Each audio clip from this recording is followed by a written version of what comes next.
오늘 주시는 하나님의 말씀은 마태복음 25장 21절 말씀입니다. 제가 가진 성경 신약 성경 44페이지쯤에 있습니다.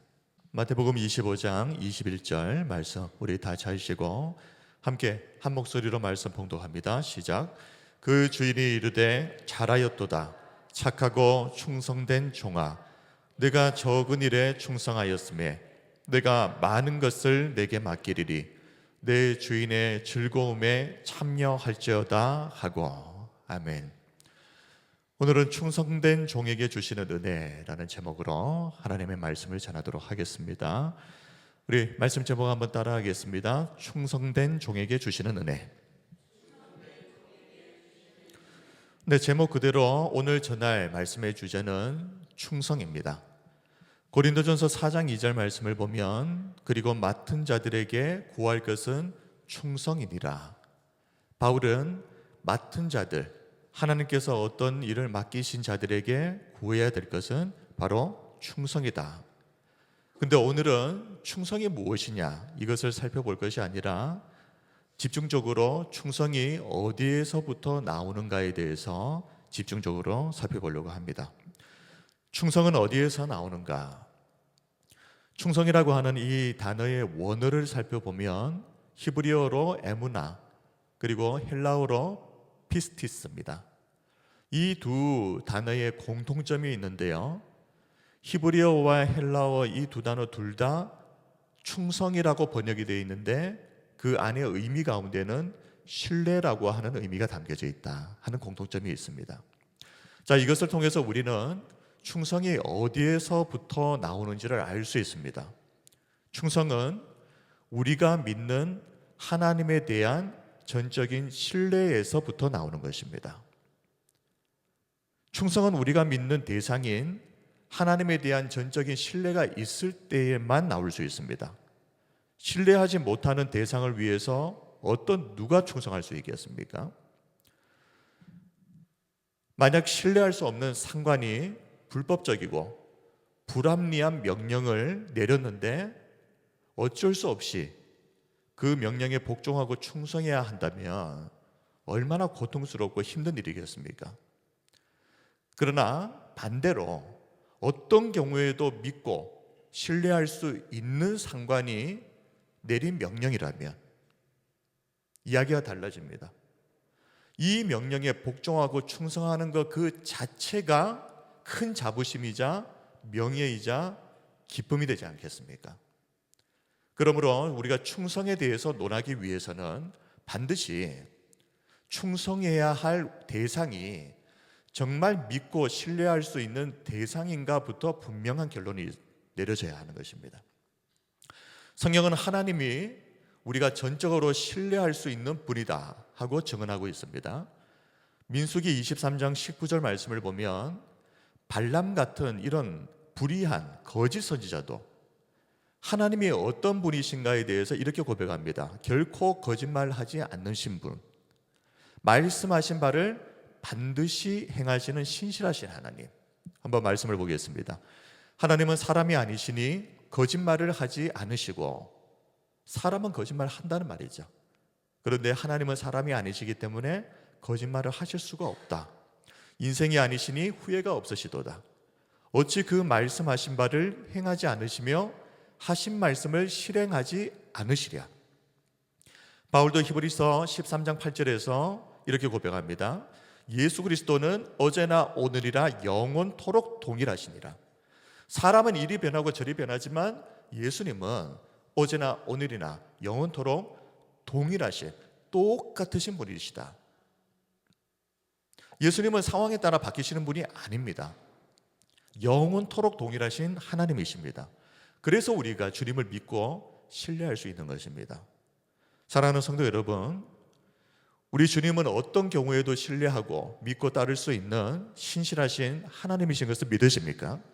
그렇다면 주님께 충성하시기 바랍니다. 이것이 성도에게 마땅한 것입니다. 자, 충성이 우리가 믿는 대상인 하나님에 대한 전적인 신뢰로부터 나온다 이렇게 말씀을 드렸는데, 그것을 가장 잘 보여주는 예 중 하나가 마태복음 25장의 달란트 비유입니다. 내용은 잘 아시는 대로 한 주인이 3명의 종에게, 한 종에게는 5달란트, 그리고 또 한 종에게는 2달란트, 마지막 한 종에게는 1달란트를 맡기고 외국으로 출타를 합니다. 그리고 시간이 흘러서 주인이 돌아옵니다. 그리고 이 3종을 불러서 결산을 하게 됩니다. 맡긴 돈을 어떻게 했는지. 5달란트 받은 종과 2달란트 받은 종은 주인에게 착하고 충성된 종이다 칭찬을 받았고, 1달란트 받은 종은 악하고 게으른 종이다 하고 책망을 받았습니다. 자, 마태복음 25장 21절을 보면 5달란트, 2달란트 받은 종에게 주인이 뭐라고 이야기합니까? 그 주인이 이르되 잘하였도다 착하고 충성된 종아. 충성이라고 하는 말이 나옵니다. 여기서 네가 적은 일에 충성하였으며 네가 많은 것을 내게 맡기리니 내 주인의 즐거움에 참여할지어다. 자, 우리가 궁금한 것은 왜 이 2종은 그토록 주인에게 충성할 수 있었는가 하는 것입니다. 다른 이유가 아니라 자기를 믿고 이렇게 큰 돈을 맡겨준 이 주인을 전적으로 이 2종은 신뢰했기 때문입니다. 자, 그렇다면 1달란트 받은 종을 보십시오.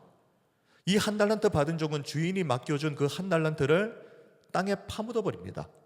그리고 주인이 오니 결산하자고 하니까 그 땅에 파묻었던 달란트를 꺼내가지고 여기 있습니다 하고 내밀었습니다.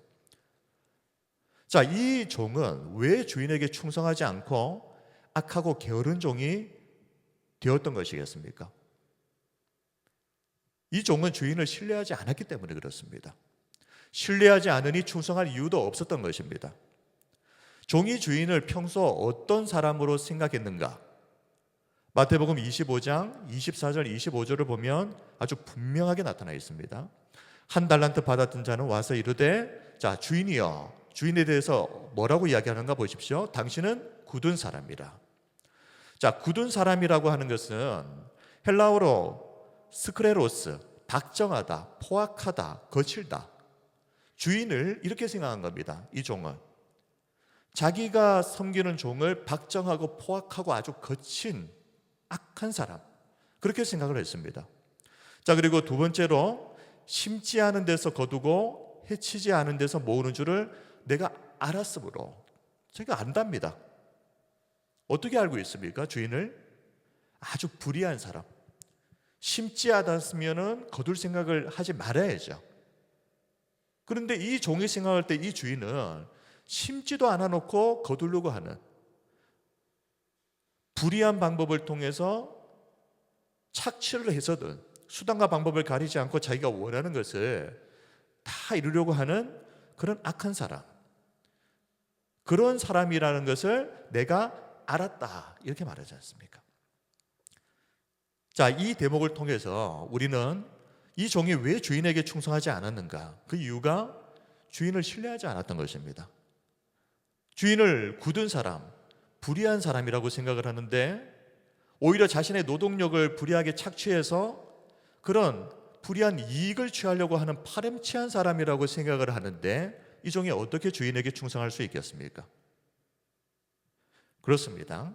충성은 충성하고자 하는 대상에 대한 전적인 신뢰가 있을 때만 가능한 것입니다. 이 신뢰가 형성되지 않으면 목사가 아무리 앞에서 하나님께 충성하라고 말해봐도 소용이 없습니다. 성도들은 절대 충성하지 않을 것입니다.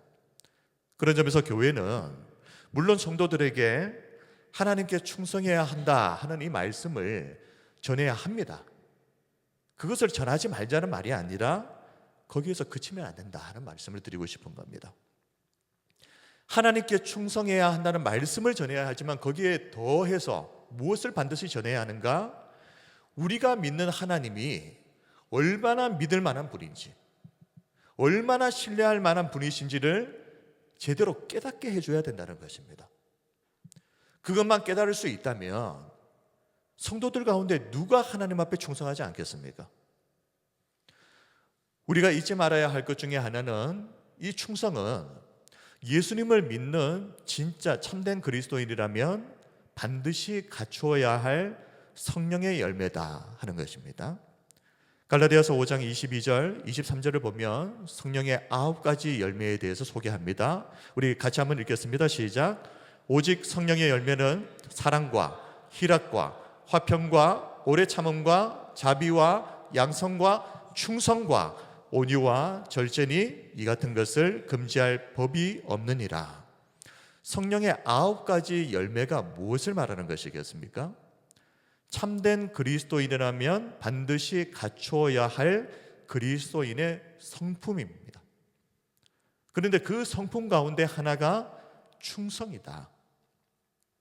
그런데 혹자는 이런 생각을 할지도 모르겠습니다. 이 성령의 9가지 열매는 맺으면 좋은 것이지만 맺지 않아도 그냥 그만이지 않는가? 다시 말하면 선택사항. 근데 과연 그럴까요? 혹시 우리 성도님들 중에 이 성령의 9가지 열매를 선택사항이라고 생각하고 맺으면 좋고 안 맺으면 그만이라고 생각하시는 분 혹시 계십니까? 요한복음 15장 2절 말씀을 보면 예수님은 그리스도인이 합당하게 맺어야 할 그 열매를 맺지 않을 때, 열매를 맺지 않는 가지는 제거해 버리신다 라고 분명하게 말씀하고 있습니다. 물은 내게 붙어 있어 열매를 맺지 아니하는 가지는 아버지께서 그것을 제거해 버리시고 물은 열매를 맺는 가지는 더 열매를 맺게 하려 하여 그것을 깨끗하게 하시느니라. 자, 여기에서 우리가 이제 이런 생각을 할 수 있을 겁니다. 자, 아니 예수님께서 분명히 말씀하셨죠. 가지가 나무에 붙어 있으면 반드시 열매를 맺는다. 그런데 왜 붙어 있는 가지가 왜 열매를 맺지 않았다는 말입니까? 붙어 있는데도 열매를 맺지 않았다면 그것은 가지의 문제가 아니라 나무의 문제가 아니냐. 아마 이렇게 생각하실 수도 있을 겁니다. 그런데 여기에서 분명히 해야 할 점이 있습니다. 겉으로는 붙어 있는 것처럼 보이지만 실상은 붙어 있지 않은 가지가 있습니다. 진짜 나무에 붙어 있는 가지가 있는가 하면 겉으로 볼 때는 붙어 있는 것처럼 보이지만 실제로는 붙어 있지 않는 가지가 있을 수 있습니다. 열매를 맺지 않는 가지, 나무에 붙어 있는데 열매를 맺지 않는 가지가 바로 그런 경우입니다. 자, 예를 들면 이런 것입니다. 우리가 교회만 다니면 어떻게 생각합니까? 주일에서 예배에 참석하면 이 사람은 나무에 붙어 있는 가지구나. 다 그렇게 생각하지 않습니까? 그러면 붙어 있으면 반드시 다 열매를 맺어야죠. 근데 열매를 맺지 않는 가지들이 있단 말입니다. 교회를 다니는데 최소한 겉으로 보았을 때는 나무에 붙어 있는 것처럼 보이는데 그렇다면 왜 열매를 맺지 않는 가지들이 있겠습니까? 실상 알고 보면 붙어 있지 않은 것입니다. 그렇기 때문에 교회에 다니는 성도들 가운데 이 자리에도 분명하게 말씀드리지만 다 붙어 있는 가지가 아닐 수도 있습니다. 예수님께 붙어 있다는 것은 정말 예수님을 믿는다 하는 말입니다. 정말 예수님을 믿고 신뢰하는 사람, 그 사람이 붙어 있는 가지입니다. 그런데 붙어 있는 것처럼 보이지만 믿지 않고 신뢰하지 않는 사람은 사실상은 떨어져 있는 가지입니다. 겉으로는 붙어 있는 것처럼 보이지만.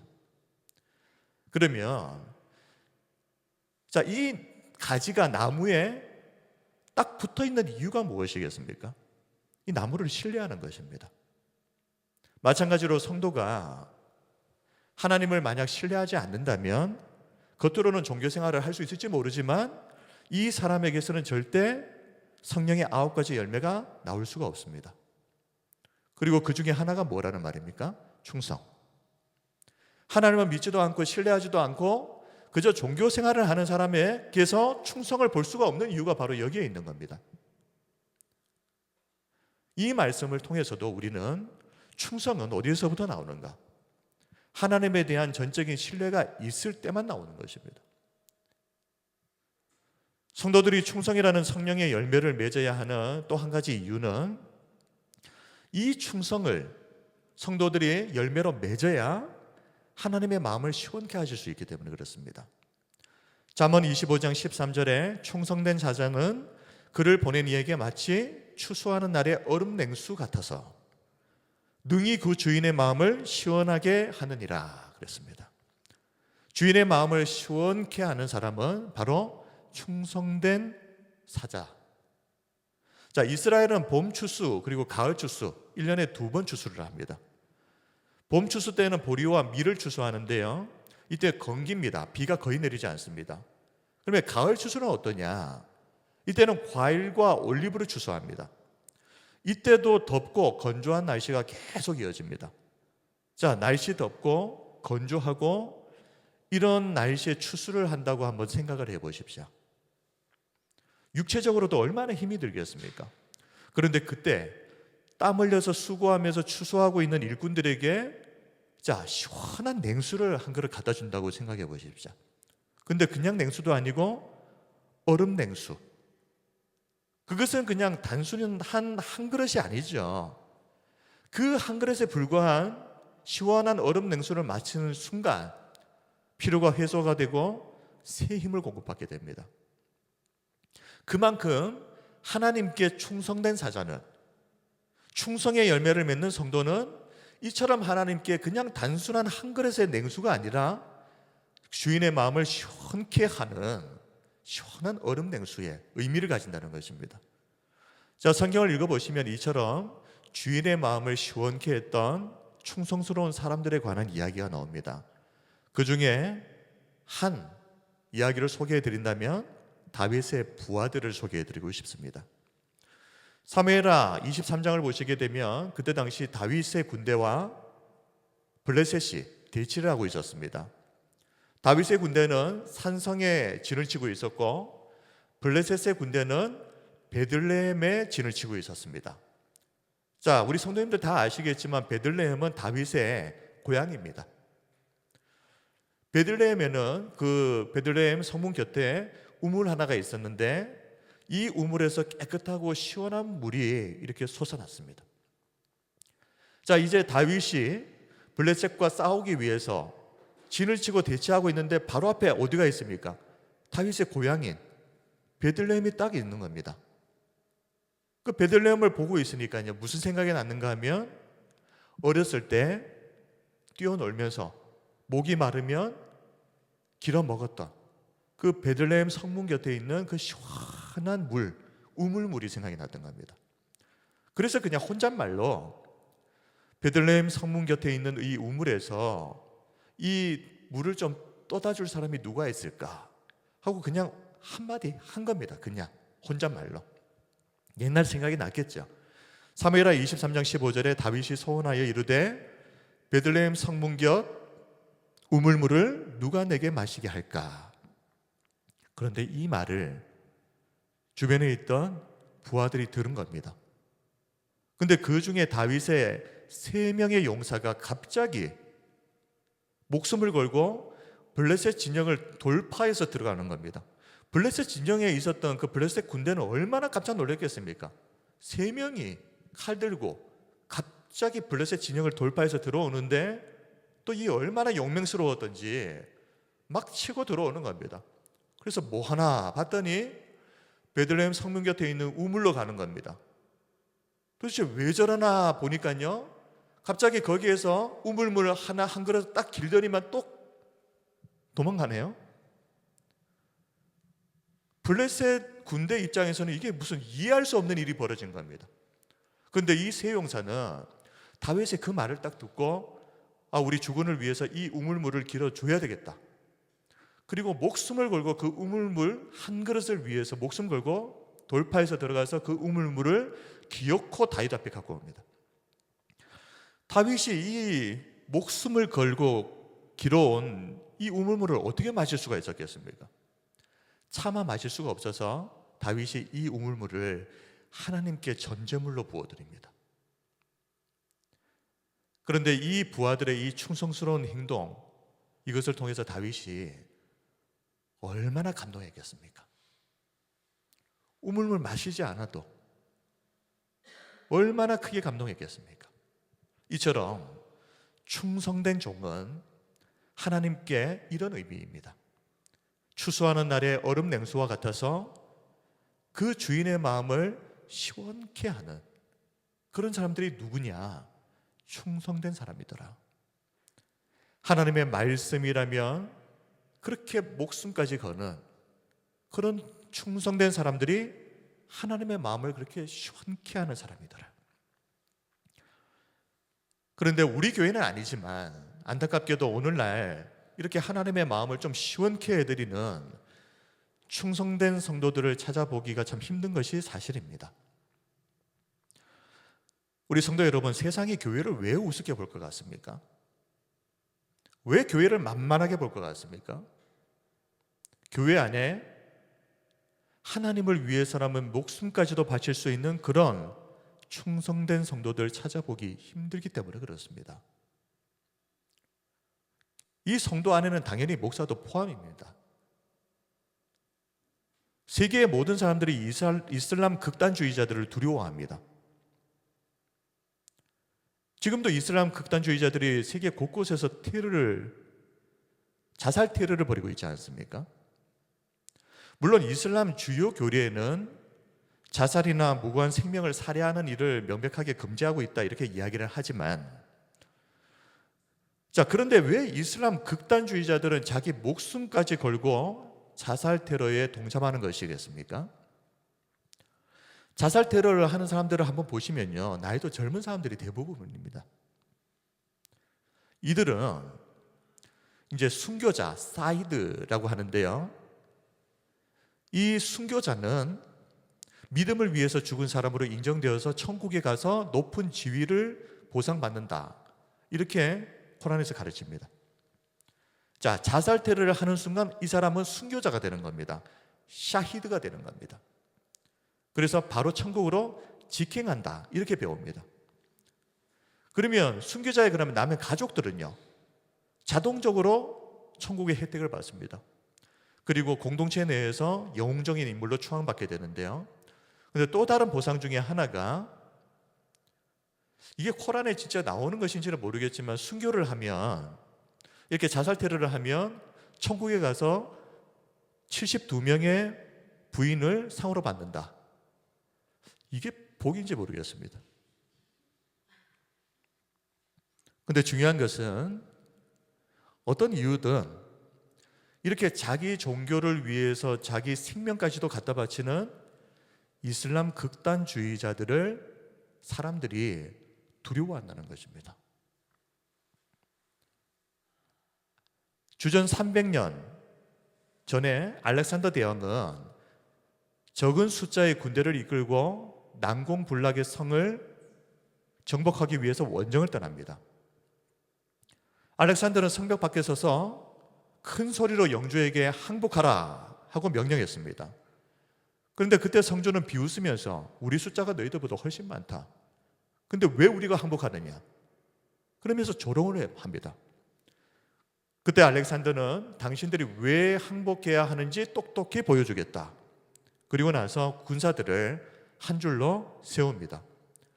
그리고 30m 절벽에 있는 곳으로 행진을 시킵니다. 그런데 이 군인들 중에 단 한 사람도 이의를 제기하지 않고 알렉산더의 명령에 따라서 행진합니다.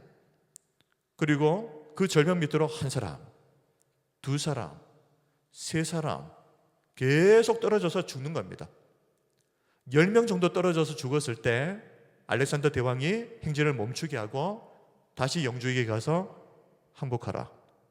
어떻게 됐을 것 같습니까? 성주와 성 안의 군인들이 겁에 질려서 바로 성문 열어버리고 항복합니다. 다른 게 아닙니다. 자신의 주군을 위해서 목숨까지도 기꺼이 바치는 사람들을 우리는 절대 이길 수 없다, 이렇게 생각하고 항복을 한 겁니다. 그런데 이 군인들이 자기 주군인 알렉산더 대왕을 위해서 어떻게 이렇게까지 할 수 있는가? 어떻게 자기 목숨까지도 바칠 수 있는가? 몇 가지 이유가 있는데요, 그 중에 가장 중요한 것은 주군에 대한 절대적인 신뢰가 있었기 때문에 그렇습니다. 알렉산더는 정복지에서 얻은 막대한 전리품들을 공정하게 병사들과 다 나눴다고 합니다. 거기다가 충성심이 강한 장교들과 또 병사들에게는 정복한 지역의 그 토지까지도 보상으로 나눠줍니다. 나이가 들면 이제 더 이상 싸울 수가 없지 않습니까? 이 퇴역 군인들은 어떻게 됩니까? 고향에 보내서 안락하게 마지막 남은 생애를 보낼 수 있도록 다 배려를 하는 겁니다. 무엇보다도 알렉산더는 이 병사들의 남은 가족들도 책임지고 지켜줬다고 합니다. 내가 절벽에서 떨어져 죽어도 우리 주군은 내 가족을 끝까지 책임져 준다. 전적인 신뢰, 이것이 있었기 때문에 주군을 위해서 자기의 생명까지도 바칠 수 있는 충성스러운 신하들이 될 수 있었던 겁니다. 그리고 세상은 이런 충성스러운 신하를 가진, 부하를 가진 알렉산더를 두려워했습니다. 세상이 왜 교회를 우습게 생각할까요? 왜 만만하게 생각하겠습니까? 교회 안에 이런 충성스러운, 하나님을 위해서 생명까지도 바칠 수 있는 충성스러운 성도들을 찾아보기 힘들기 때문입니다. 만약 교회 안에 하나님을 위해서라면 어떤 말씀이든 순종하고 신앙을 위해서 순교까지 각오할 수 있는 그런 충성스러운 성도들이 많아진다면 세상은 절대 교회를 우습게 볼 수 없습니다. 자, 오늘 설교 제목이 충성된 종에게 주시는 은혜이죠. 자, 지금부터는 짧은 시간이지만 하나님께서 충성된 종에게 어떤 은혜를 주시는가, 이 주제에 대해서 살펴보도록 하겠습니다. 자, 근데 먼저 한 가지 짚고 넘어가야 할 부분은 하나님께서 충성된 종에게 주시는 은혜는 이스라엘에서 말하는 72명의 부인을 준다거나 아니면 알렉산더처럼 현실적으로 재물로 땅으로 보상을 해준다거나 이런 것이 아닙니다. 하나님께서 약속하신 복은 우리가 세상에서 생각하고 있는 그런 것들과는 전혀 상관없는 다른 것입니다. 영원한 하나님의 영광에 참여하게 하시는 것. 디모데후서 4장 7절에서 8절 말씀을 한번 같이 읽겠습니다. 시작. 나는 선한 싸움을 싸우고 나의 달려갈 길을 마치고 믿음을 지켰으니 이제 후로는 나를 위하여 의의 면류관이 예비되었으므로 주 곧 의로우신 재판장이 그날에 내게 주실 것이며 내게만 아니라 주의 나타나심을 사모하는 모든 자에게 도니라. 아멘. 바울은 선한 싸움을 끝까지 마치고 믿음의 경주를 완주한 성도들에게 의의 면류관이 예비되어 있다라고 말합니다. 자, 이 면류관은 무엇이죠? 경주에서 승리한 우승자 그 한 사람을 위해서 예비된 것입니다. 이 사람이 우승했습니다 하는 것을 보여주는 증표이죠. 근데 면류관은 우승한 단 한 사람에게 주어지는 것이라면 지금 바울이 말하는 의의 면류관은 1등한 한 사람이 아니라 경기를 끝까지 완주한 모든 성도들, 이 성도들에게 하나님께서 의의 면류관을 준비하고 계신다. 그리고 이 면류관을 통해서 이 성도는 이 땅에서 끝까지 충성스럽게 믿음의 경주를 완주했습니다 하는 것을 보여주는 증표로서 하나님께서 이 의의 면류관을 예비하고 계신다. 자, 그리고 그 은혜, 그 상급에 대해서 마태복음 5장 10절부터 12절에서는 이 면류관 외에도 박해와 고난을 받으면서도 끝까지 믿음을 지킨 충성스러운 성도들을 위해서 하나님께서 큰 상을 예비하고 계신다 말씀합니다. 의를 위하여 박해를 받은 자는 복이 있나니 자, 천국이 그들의 것입니다. 나로 말미암아 너희를 욕하고 박해하고 거짓으로 너희를 거슬러 모든 악한 말을 할 때에는 너희에게 복이 있나니 기뻐하고 즐거워하라. 하늘에서 너희의 상이 큼이라. 너희 전에 있던 선지자들도 이같이 박해하였느니라. 의의 면류관, 우리가 이 경주를 충성되이 끝까지 완주했다는 것을 보여주는 증표로서의 의의 면류관, 그리고 그것과 함께 우리가 상상할 수도 없는 큰 상이 예비되어 있다. 자, 그렇다면 앞에서도 분명히 말씀드렸습니다. 하나님께서 예비하신 상이라고 하는 것은 이슬람 극단주의자들이 말하는 72명의 부인도 아니고 알렉산더가 부하들에게 보상해 주었던 땅과 재물도 아니라 그랬습니다. 그렇다면 하늘에 예비된 이 큰 상은 무엇을 말하는 것인가? 저는 개인적으로 성도들이 천국에서 받게 될 가장 큰 상이 무엇일까 생각해 봤는데요. 절대 이 세상에서의 가치관에서 말하는 보상과 혼동해서는 안 되겠구나.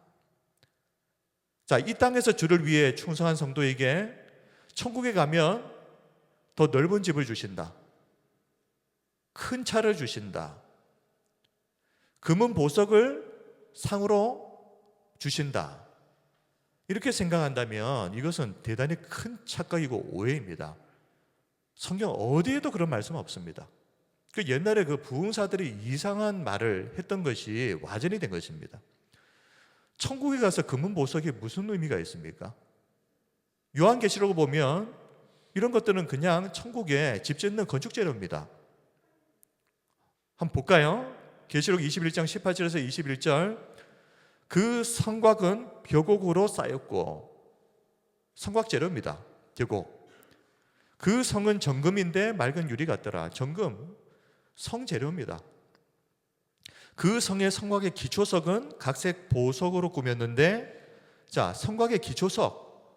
자, 그 보석 보십시오. 첫째 기초석은 벼곡, 둘째는 남보석, 셋째는 옥수, 넷째는 녹보석, 다섯째는 홍만호, 여섯째는 홍보석, 일곱째는 황옥, 여덟째는 녹옥, 아홉째는 담황옥, 열째는 비취옥, 열한째는 청옥, 열두째는 자수정이라. 이것들이 우리가 살고 있는 이 세상에서는 엄청나게 가치 있는 것이지만 천국 가면요, 그냥 성곽 기초석입니다. 21절에 보면 그 12문, 12진주니, 그 진주 좋아하시는 분들 계시지 않습니까? 천국에 가면 12문 그냥 재료입니다. 각 문마다 한 개의 진주로 되어 있고 얼마나 컸으면, 네, 성의 길은 맑은 유리 같은 정금이더라. 금 좋아하시죠?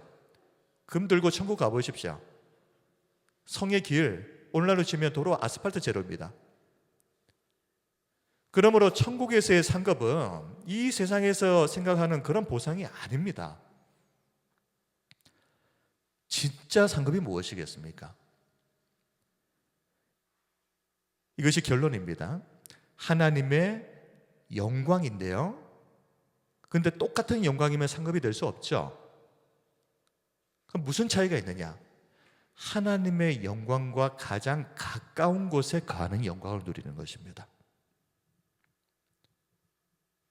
이 땅에서 살아가는 동안 하나님을 위해서 충성한 성도들이 누리게 될 영광이 바로 이런 것입니다. 하나님의 영광, 누구보다도 더 가까운 곳에서, 그것도 영원토록 누리게 되는 것. 이것이 하나님께서 우리를 위해서 예배하신 가장 큰 상입니다. 사랑하는 성도 여러분, 이 자리에 있는 우리 모두가 단 한 사람도 빠짐없이 천국에 가야 하는 것은 물론이고요, 천국에 갔을 때 여기 저기 멀리 떨어져 있지 말고 하나님의 영광 가장 가까운 곳에서 우리 함께 합시다. 믿음이 없어서 천국에 겨우 들어오기는 했는데 저 보이지도 않는 끝자락에 있는 성도가 되지 말고 우리 천국에서 하나님의 영광 가장 가까운 곳에서 우리 그곳에서 영원토록 함께 합시다. 마지막으로 나누고자 하는 것은, 우리 마음은요, 하나님께 충성스러운 성도가 되기를 원합니다. 문제는 그게 안 된다는 것입니다. 예수님의 제자들처럼 우리도 연약한 사람이기 때문에 자꾸 넘어집니다. 그러나 우리가 반드시 기억해야 되는 것은, 제자들을 한번 생각해 보십시오. 로마 군인들이 예수님을 잡으러 왔을 때 한 사람도 빠짐없이 다 도망가 버렸습니다. 배신을 한 것이죠. 그런데 그런 연약한 제자들이었지만 언제 바뀌었습니까? 이 제자들이 부활하신 주님을 만났을 때, 그리고 두 번째로는 이 제자들이 오순절 성령을 받았을 때입니다. 부활하신 주님을 만나고 오순절 성령을 받았을 때 이 겁 많았던 제자들이 예수님을 위해서 순교까지 했던 충성스러운 예수님의 종들로, 부하들로, 성도들로 완전히 바뀌어버렸습니다. 그러므로 끝까지 충성하는 성도의 삶을 산다는 것은 목사가 앞에서 우리 충성합시다라고 으쌰으쌰 한다고 해서 되는 것이 아닙니다. 애초에 우리의 힘으로 가능한 것이 아닙니다. 부활하신 주님을 확실하게 만나시기 바랍니다. 그리고 성령으로 충만하시기 바랍니다.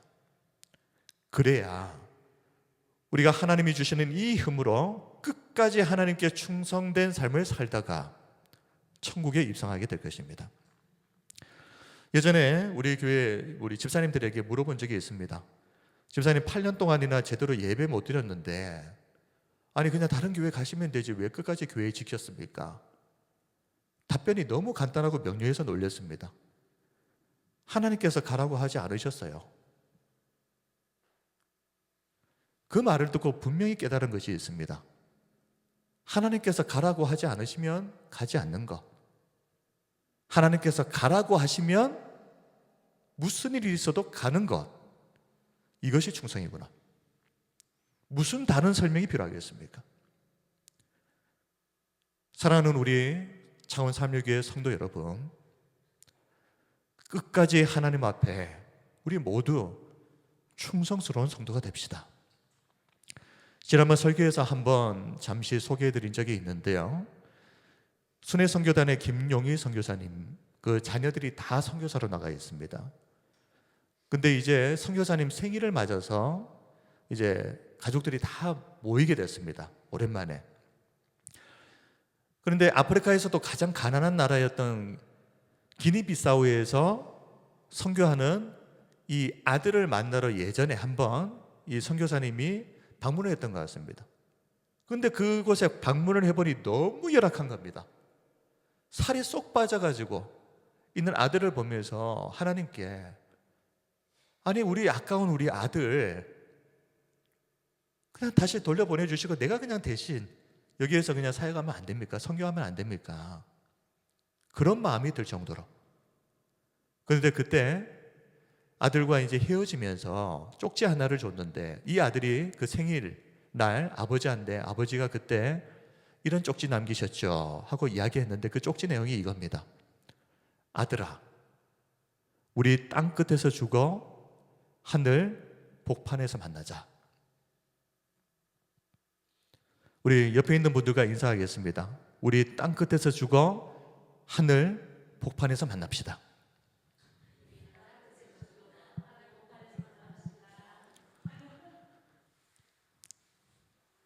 우리에게 그런 은혜가 있었으면 좋겠습니다.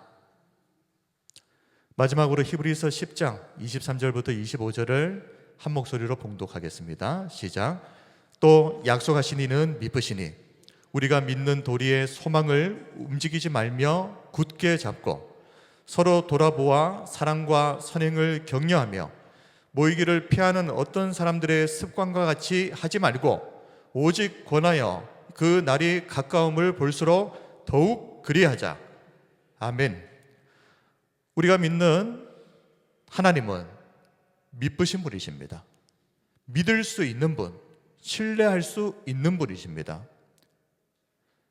우리에게 약속하신 것을 반드시 이루시는 분이십니다. 그렇다면 우리는 이 마지막 때를 어떻게 살아야 되겠습니까? 우리가 믿는 도리의 소망을 움직이지 말고 굳게 잡으셔야 됩니다. 서로 돌아보아 사랑과 선행으로 한 사람도 넘어지지 않도록, 중도에 포기하지 않도록, 파산하지 않도록 격려하셔야 됩니다. 그리고 모이기를 피하는 어떤 사람들처럼 하지 말고 서로 권하여 주의 날이 가까울수록 더욱 모이기에 힘써야 합니다.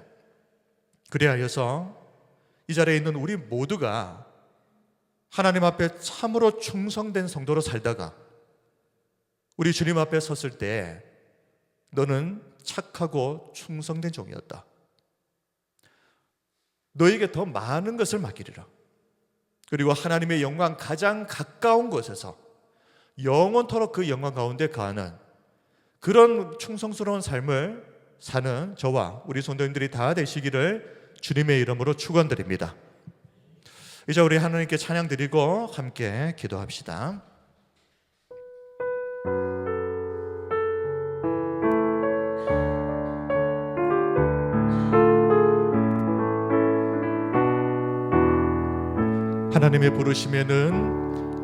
하나님의 부르심에는 후회하심이 없네. 내가 이 자리에 선 것도 주의 부르심이라. 하나님의 부르심에는 결코 실수가 없네. 나를 부르신 하나님의 진실하심을 믿네. 날 부르신 뜻 내 생각보다 크고 나 향한 계획 나의 지혜로 측량 못하나 가장 좋은 길로 가장 완전한 길로 오늘도 날 이끄신 믿네. 작은 나를 부르신 뜻을 나는 알 수 없지만 오직 감사와 순종으로 주의 길을 가리라. 때론 내가 연약해져도 주님 날 도우시니 주의 놀라운 그 계획을 나는 믿으며 살리. 날 부르신 뜻 내 생각보다 크고 나 향한 계획 나의 지혜로 측량 못하나 가장 좋은 길로 가장 완전한 길로 신실하신 주를 찬양해. 날 부르신 뜻 내 생각보다 크고 나 향한 계획 나의 지혜로 측량 못하나 가장 좋은 길로 가장 완전한 길로 신실하신 주를 찬양. 우리 박수 치면서 작은 나를 부르신 뜻을 나는 알 수 없지만 오직 감사와 순종으로 주의 길을 가리라. 때론 내가 연약해져도 주님 날 도우시니 주의 놀라운 그 계획을 나는 믿으며 살리.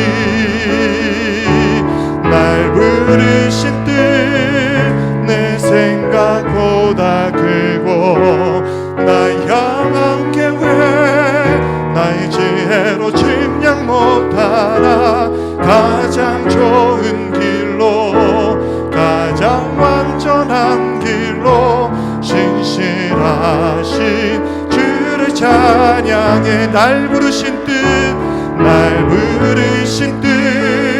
내 생각보다 크고 나 향한 계획 나의 지혜로 측량 못하나 가장 좋은 길로 가장 완전한 길로 신실하신 주를 찬양해. 나의 길 오직 그가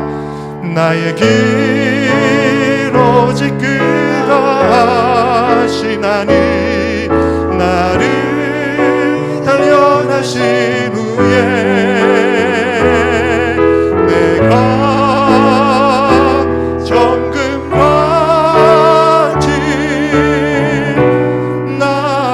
나오리라. 우리 마지막으로 선포합시다. 나의 길 오직 그가 하시나니 나를 단련하신 후에 내가 정금같이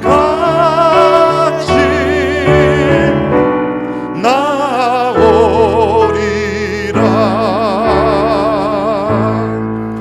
이제 함께 우리 통성으로 우리 큰 목소리로 우리 기도합시다. 하나님, 우리는 연약한 사람들입니다. 충성하고 싶지만 그게 잘 안 되는 사람들입니다.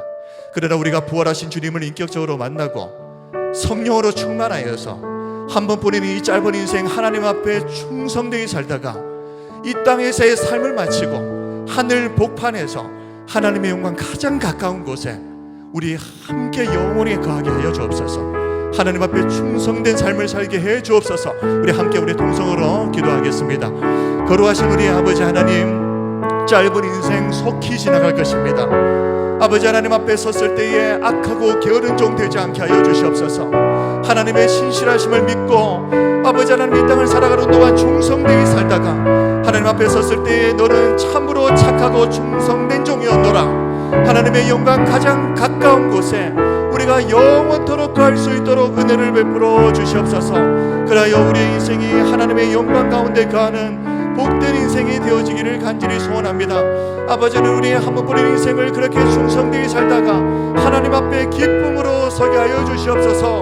우리 성도들 모두 다 함께 하나님의 영광의 보좌 바로 그 옆에서 영원토록 함께 갈 수 있도록 우리에게 충성된 삶을 살게 하여 주옵소서. 우리 가운데 하나님 부활하신 주님을 인격적으로 만나게 하옵소서. 아버지 하나님, 오순절날 임하셨던 성령으로 우리를 충만하게 채워주시옵소서. 그리하여 아버지 하나님, 우리의 의지로는 할 수 없지만 하나님이 주시는 힘으로 충성되게 살다가 그렇게 하나님 앞에 서기를 원합니다. 주여, 우리와 함께하여 주옵소서. 우리에게 힘을 주시옵소서. 예수님 이름으로 기도드립니다. 참 좋으신 우리 아버지 하나님, 우리에게 주신 이 날들이 우리의 인생의 날들 속히 지나갈 것입니다. 우리는 하나님 앞에 과연 충성스러운 성도인가? 겉으로 보았을 때는 나무에 붙어있는 가지처럼 보이지만 혹시 우리는 실상은 붙어있지 않은, 열매 맺지 않는 가지가 아닌가? 주님, 우리에게 은혜를 베풀어 주셔서 부활하신 주님을 인격적으로 깊이 만나고 오순절 임하셨던 그 성령이 우리 가운데 불같이 임하셔서 우리 같은 연약한 자들도 이 땅에 하나님 앞에 충성하는 성도들로 회복시키시고 굳세게 세워 주시옵소서. 하나님께서 오늘도 우리에게 은혜 주신 것을 감사하오며 살아계신 예수님 이름으로 기도드립니다. 아멘. 찬송가 323장 찬양 드리면서 하나님께 봉헌하겠습니다.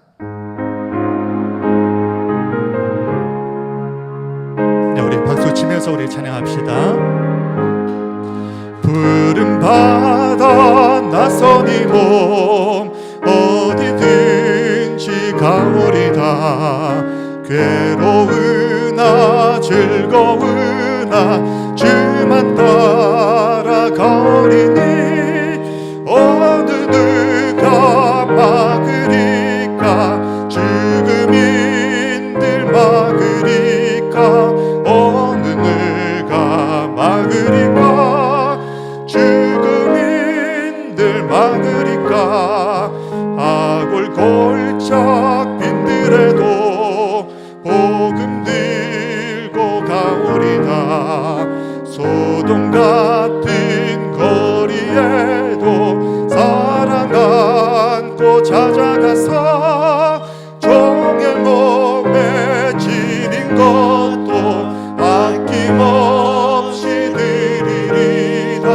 종의 몸에 지닌 것도 아낌없이 드리리다. 존귀 영광 모든 권세 주님 홀로 받으소서. 멸시 전대 십자가는 제가 지고 가오리다. 이름 없이 빛도 없이 감사하며 섬기리다. 이름 없이 빛도 없이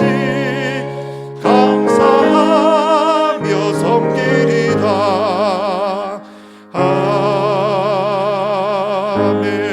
아멘. 은혜와 사랑이 풍성하신 우리 하나님, 오늘도 하나님을 예배할 수 있는 자리로 저희들의 발걸음 인도해 주셔서 감사합니다.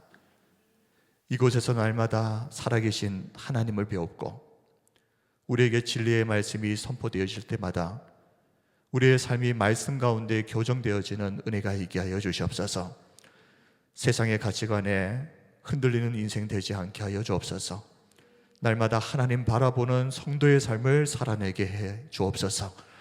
오늘도 하나님께 예배드리러 나올 때 우리에게 주신 은혜에 감사하여서 하나님께 이 시간 예물을 올려드립니다.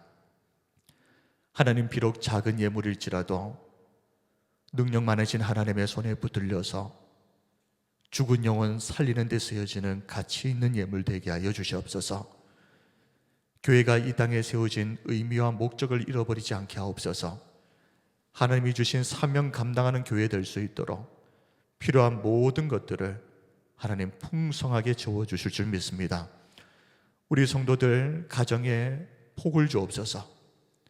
자녀들이 잘 되게 하시고 하는 일들이 형통케 하시고 이 땅을 살아가는 동안에도 좋은 사람들 만나는 만남의 복을 주시고 시간이 갈수록 더 하나님 은혜 가까이 나아가는 이런 은혜가 끊어지지 않는 그런 복된 인생 살게 하여 주시옵소서.